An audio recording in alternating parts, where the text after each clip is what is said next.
ನಿಮ್ಮ ಮಾಧ್ಯಮದವರು ಇದರಲ್ಲಿ ಅಹಮದಾಬಾದ್ ದುರಂತ ಈ ದೇಶದಲ್ಲಿ ಆಗಬಾರ್ದಾಗಿತ್ತು, ಇಲ್ಲೇ ಪ್ರಪಂಚ ಎಲ್ಲೂ ಕೂಡ ಆಗಬಾರ್ದಾಗಿತ್ತು. ಬಹಳ ಜನಕ್ಕೆ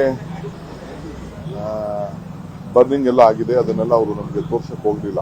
ಬಹಳ ಇನ್ಫೆಕ್ಷನ್ ಎಲ್ಲ ಆಗ್ತಿದೆ. ಆ ಸ್ಪಾಟ್ ಎಲ್ಲ ನೋಡಿದ್ರೆ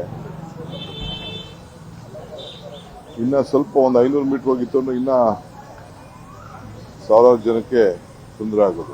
ಎರಡು ದೊಡ್ಡ ಬಿಲ್ಡಿಂಗ್ಗಳ ಮಧ್ಯೆ ಸ್ಟೂಡೆಂಟ್ಸ್, ಪಾಪ ವಿದ್ಯಾರ್ಥಿಗಳು, ಕೆಲವರಿಗೆ ಸ್ವಲ್ಪ ಕಡಿಮೆ ಇದಾಗಿರೋ ಧೈರ್ಯವಾಗಿದ್ದಾರೆ. ಇಕ್ಕಿದವರೆಲ್ಲ ಇನ್ನ ಬಹಳ ಆತಂಕದಲ್ಲಿದ್ದಾರೆ. ಆ ಪೇಷಂಟ್ ಯಾರು ಉಳ್ಕೊಂಡಿದ್ದಾನೆ ಆತನಿಗೆ ಸ್ವಲ್ಪ ಮೆಂಟಲ್ ಆಗೋನಿ ಜಾಸ್ತಿ ಇದೆ ಅಂತೇಳಿ ಸಾಹೇಬರು ಕೇಳಿ ವಿಡಿಯೋ ಕೇಳಿ ಮಾತಾಡ್ಸಿದ್ರು, ಖರ್ಗೆ ಸಾಹೇಬ್ ಅಂತೇಳಿ. ಇಡೀ ಟೀಮೇ ಅಲ್ಲಿ ಬಂದಿತ್ತು. ಈಗ ನಾವು ಆ ಬ್ಲ್ಯಾಕ್ ಬಾಕ್ಸ್ಗೆ ವೇಟ್ ಮಾಡ್ತಾ ಇದ್ದೀವಿ. ಆಮೇಲೆ ಆ ಬ್ಯಾಟ್ ಬಾಕ್ಸ್ ಆದಮೇಲೆ ಇಡೀ ಪಕ್ಷ, ಕಾಂಗ್ರೆಸ್ ಪಕ್ಷ ಇದ್ರ ಬಗ್ಗೆ ಒಂದು ಸಾಂತ್ವನ ಇಡುವಂಥ ಕೆಲಸ ಮಾಡಬೇಕು ಅನ್ನೋ ದೃಷ್ಟಿಯಿಂದ ನಾವು ಹೋಗಿ ಅನೇಕ ಪೇಷಂಟ್ಸ್ನೆಲ್ಲ ಭೇಟಿ ಮಾಡಿದ್ದೇವೆ. ಈ ದೇಶಕ್ಕೆ ಬರಬಾರ್ದು ಅಂತೇಳಿ ನಾವೆಲ್ಲ ಅವರೆಲ್ಲ ನೊಂದವ್ರಿಗೆಲ್ಲ ಕೂಡ ಪ್ರಾರ್ಥನೆ ಮಾಡುವಂಥ ಕೆಲಸ. ಇನ್ನೊಂದೇನಂದ್ರೆ ಇರಿಗೇಷನ್ ಮಿನಿಸ್ಟರ್ ಬಗ್ಗೆನೂ ಬಹಳಷ್ಟು ಕ್ವಶನ್ಗಳು, ಇಲಾಖೆ ಕರೆಕ್ಟ್ ಆಗಿ ಸರಿಯಾಗಿ ಕೆಲಸ ಮಾಡ್ತಾ ಇಲ್ಲ.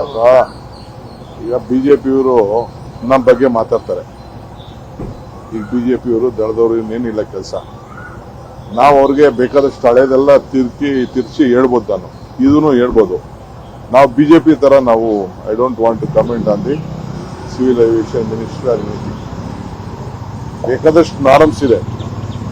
ನಾನು ಅದನ್ನ DGCಲಿ ಏನೇನು ಮಾಡಬೇಕು, ಏನು ಆಲ್ಟರ್ನೇಟಿವ್ ಫ್ಲೈಟು, ಮತ್ತೊಂದು ಇವೆಲ್ಲ ಏನೇನೋ ಇರ್ತದೆ. ನಾನು ಟೆಕ್ನಿಕಲ್ ಮನುಷ್ಯ ಅಲ್ಲ. ಡಿಬೇಟ್ ಆಗ್ತಾ ಇದೆ. ಸೊ ನಾನು ಪೊಲಿಟಿಕಲೈಸ್ ಮಾಡಲಿಕ್ಕೆ ನಂಗೆ ಇಷ್ಟ ಇಲ್ಲ. ಸತ್ತೋರ್ ಮೇಲೆ, ಎಣದವ್ರ ಮೇಲೆ ಬರೀ ಫೈಂಡಿಂಗ್ ಫಾಲ್ಟ್ಸ್, ಅದು ಬಿಜೆಪಿ ಡ್ಯೂಟಿ, ಬಿಜೆಪಿ ದಳದವ್ರ ಡ್ಯೂಟಿ. ಈಗ ಮಾಡ್ತಾವ್ರಲ್ಲ, ಎಣದ ಮೇಲೆ ರಾಜಕಾರಣ ಮಾಡ್ತಾರಲ್ಲ, ಅವ್ರು ಅದು ಮಾಡ್ಕೊಳ್ಳಿ. ನಾನು I don't want to comment on the minister at this point of time. This is a serious concern of the nation. Sir, Kumaraswamy ಅವರು ಒಂದು ಆರೋಪವನ್ನ ಮಾಡಿದ್ದಾರೆ. ನಿಮ್ಮ ಸರ್ಕಾರ ಹಾಕುವಂತ ಟ್ಯಾಕ್ಸ್ ನೋಡಿದ್ರೆ ನನ್ನ ಸರ್ಕಾರ ಇದ್ರೆ ನಾನು ಗೃಹಲಕ್ಷ್ಮಿಯನ್ನ 5,000 ರೂಪಾಯಿ ಕೊಡ್ತಿದ್ದೆ ತಿಂಗಳಿಗೆ ಅಂತ. ಅಂದ್ರೆ ನಿಮ್ಮ ಟ್ಯಾಕ್ಸ್ ಅಷ್ಟು ಮಟ್ಟಿಗೆ ಇದೆ ಅಂತ ಅವರು ಆರೋಪ. ಬಹಳ ಸಂತೋಷ. ಚೆನ್ನಾಗಿರ್ಲಿ, ಆರೋಗ್ಯಕರವಾಗಿರ್ಲಿ ಅವರು.